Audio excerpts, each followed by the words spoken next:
The father of a friend of mine died a few years ago, having lost a years-long struggle to cancer. And as my friend and her siblings were beginning to look at the different things that remained in their father's home after his death, she decided that there was one thing above all else that she wanted. You see, her dad had a very curious hobby. He loved to paint by numbers. Those old kits that you used to get that would have a picture, that would just have the black and white outline, and then each little piece had a color assigned to it that matched a color of paint.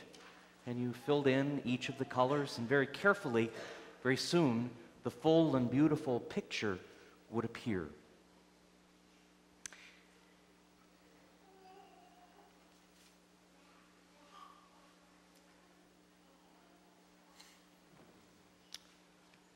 This is exactly what we are experiencing. Not just today, but in the days ahead.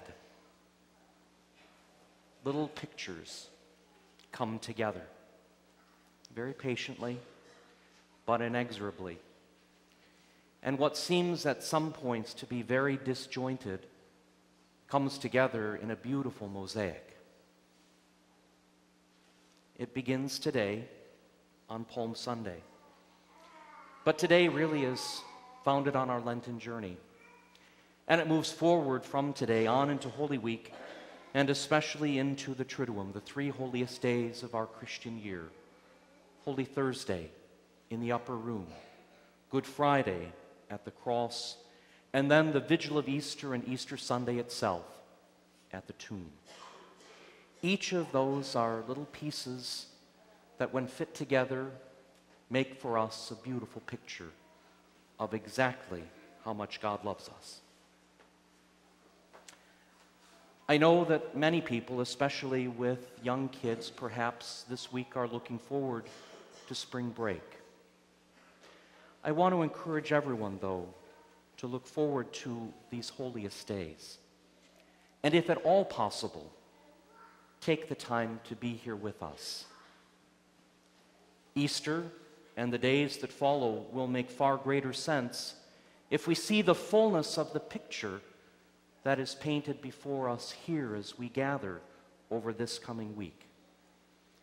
We will see and experience up close and in person some of the most beautiful liturgies of the whole church year. And I know sometimes we think, oh, they're long. Well, they may be longer, but I guarantee that it will be some of the quickest time that you will ever spend in church, because these liturgies are so different and so beautiful and filled with things that are so unusual that the time flies by and it will be Easter before we know it.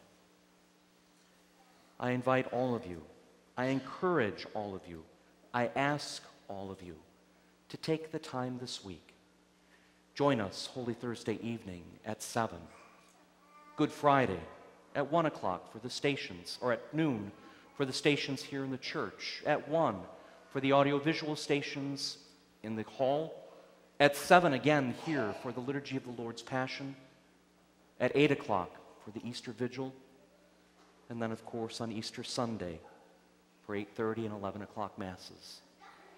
I guarantee that if you take the time and make the time, you will not regret the picture of God's love that you will see.